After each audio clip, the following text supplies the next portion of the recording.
Hello everyone! Welcome back again to my channel. My name is Kaye, and for today's video guys, gagawa ulit ako ng isang merienda recipe na favorite ko. And ang tawag namin dito sa Mindanao ay Binignit, and sa Manila naman, ang kadalasan na tawag nila ay Ginataang Bilo-Bilo, Ginataang Halo-Halo, mas marami.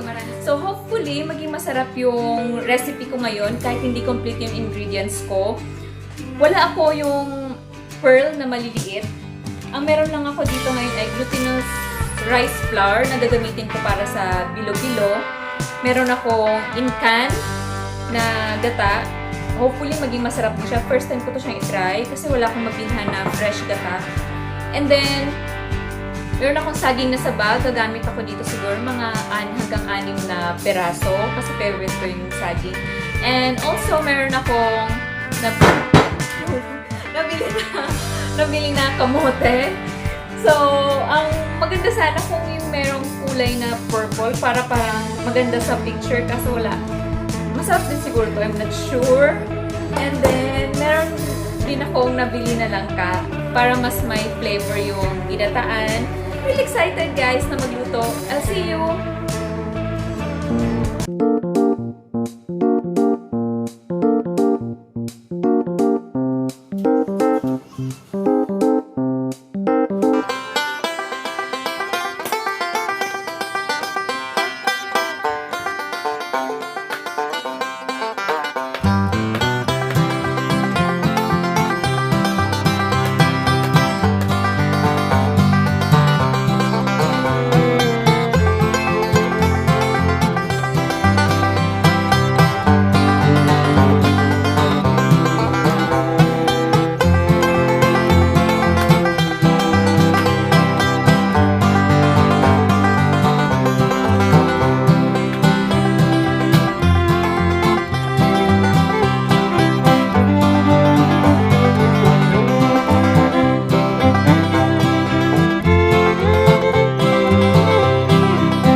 Sakto lang yung tamis.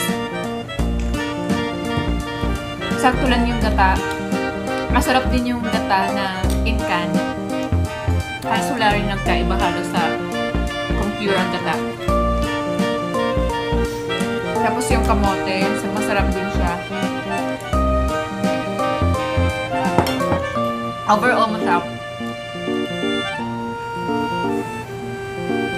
Thank you guys for watching. I'll see you next time. Bye!